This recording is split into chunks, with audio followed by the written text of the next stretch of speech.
Hi guys! Welcome back! So medyo matagal-tagal din tayong hindi nakapag-upload ng video. So ngayong araw na ito, ang lulutuin natin ay adobong takway. Ewan ko kung familiar kayo sa takway guys. Ewan ko kung anong tawag nito sa inyo. Pero sa amin dito sa probinsya, ang tawag sa amin is takway. Ano yan siya? Parang ugat ng gabi na mahaba. Pero ito, binili ko kanina sa palengke. 100 ang kilo, kalahati lang ang binili ko. O diba ang dami? So ayan. Nabalatan na yan siya kasi kung bibili ka ng hindi pa nabalatan, mas mura of course. Pero ang tagal magbalat nito guys. Ayan, matagal magbalat kaya ayan. Bumili na lang ako ng ganito, yung ready to cook na. So ayan. O, tapos may sasahog tayo ng karne. Na yan, ng baboy. Of course, gagamit tayo ng konting asukal. At saka yung ating suka na native, yung suka ng tuba, yung nyug. At saka of course, mayroon tayo ditong sibuyas, bawang, luya, at saka siling mahaba. At of course, ang ating gagamitin is ang Dato Puti Soy Sauce. Ayan. Kasi ito ang ginagamit ko kasi hindi siya sobrang alat. Ayan. Maganda siya. Itong mga ginagamit ko sa pagmamarinate, yan. So ayan, Dato Puti Soy Sauce, masarap sa mga niluluto na adobo lalo na. So ayan guys, so magigisa muna tayo. Yan, let's go. So ayan guys, naglagay ako ng konting oil sa kawali, tapos ilagay na natin ang ating karne.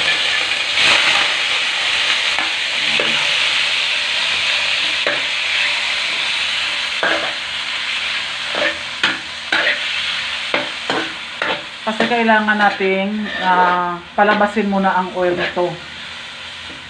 Yan. So, takpan lang natin yan siya.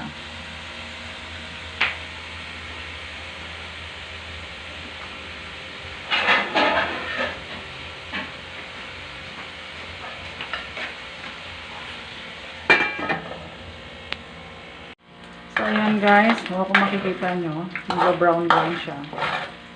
Ayan. So, lumabas na yung oil ng karne natin. Ayan. So, wag natin masyadong padamihin yung oil. Ayan. Gigisa na tayo ng ating sibuyas at bawang. Ayan. So, ayan. Ayan, tinabilan na muna natin yan dyan. So, ilalagay natin ang ating luya.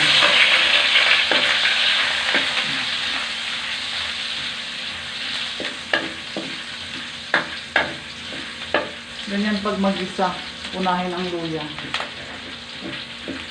Lalo na sa mga adobo-adobo. Kasi kapag inuna mong luya, lalabas ang aroma ng luya sa niluluto mo. Maging mabango ang niluluto mo. Ayan, tanggal ang lansa. Hindi lagyan natin ng sibuyas.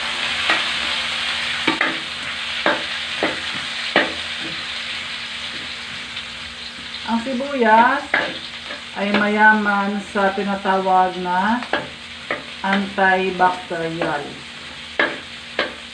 Ayan. So, masarap yung sibuyas. Hindi lang yan akala mo pa sa pangluluto, pero para din yan sa kalusugan natin. Ayan. Ang bawang naman ay mayaman sa tinatawag nilang antiviral. Yan, o diba? At gamot din yan sa hypertension. Ganyan lang. Harap na natin ang ating karne. Yan.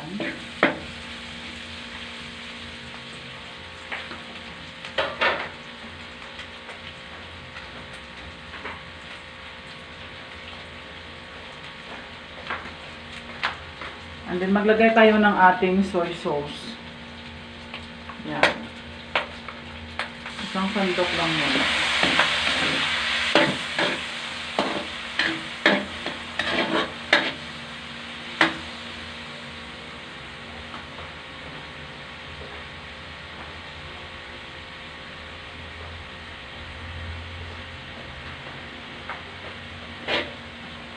Yan. Nilagay na natin ng ating takway for ugat ng gabi. Ayan. So, wag niyong haluin guys pag nagluluto kayo nito. Kasi nga, pag hinalo-halo nyo, mangangati kayo.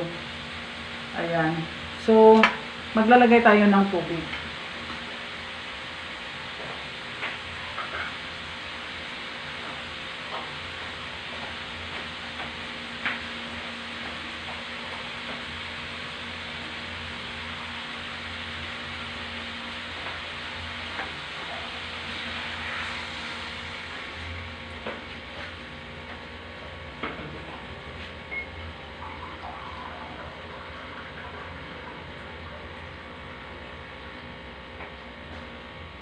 Ayan. So, 2 cups of water, guys. Takpan lang natin yan. So, ayan guys. Titingnan na natin kung malambot na siya. Ayan. So, malambot na siya. So, ilalagay na natin guys ang ating suka. Ayan. Ayan. So, ilagay natin ating suka na native. Suka ng nyug yan guys. Hindi kami gumagamit ng commercialized na suka sa pagluluto kasi mahapdi sa tiyan. Ayan. So, ayan. Mga 3 sandok ang nilagay ko. And then, maglalagay tayo ng asukal na panimpla. Pwede kayong maglagay ng Knorr cube. Kasi nga hindi ako pwedeng maglagay ng seasoning. So, ayan. Maglalagay na tayo ng ating dagdag na toyo. Ayan. Yung ating soy sauce na dato puti. Ayan. Ayan. So, pagkatapos yan guys, tatakpan lang natin yan. Hindi natin siya pwedeng haluin. Ayan. So, tatakpan lang natin yan siya.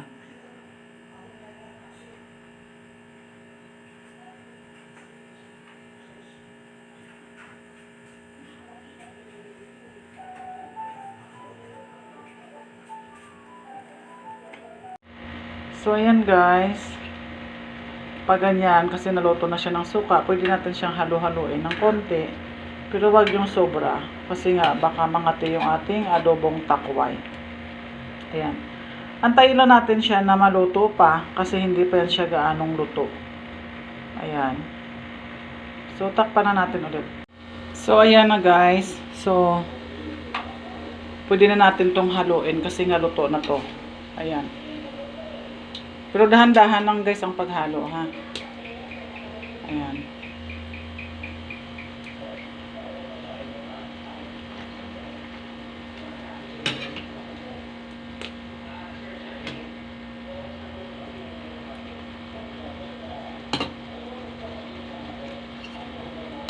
Then, timplahin nyo na. Tikman nyo kung tama na yung asim, alat, ganon.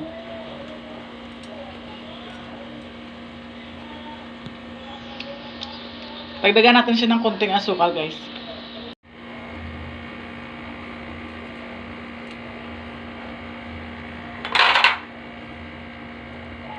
Ayan. Takpan lang natin ulit. Ayan. So, ayan na siya, guys. So, lagay natin ang sili natin. At saka takpan lang natin ulit.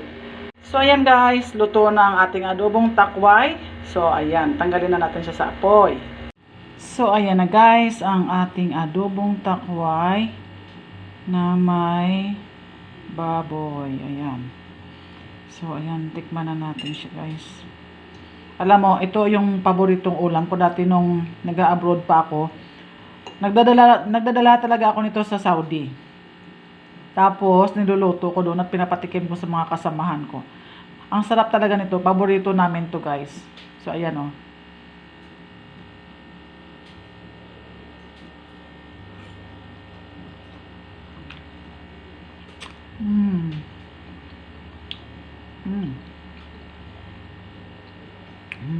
Sarap.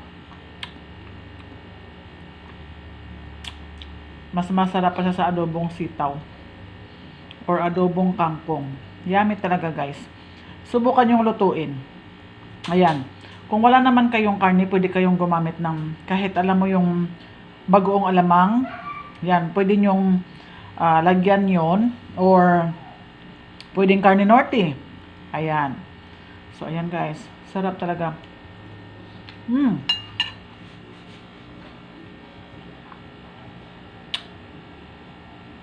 So, ayan.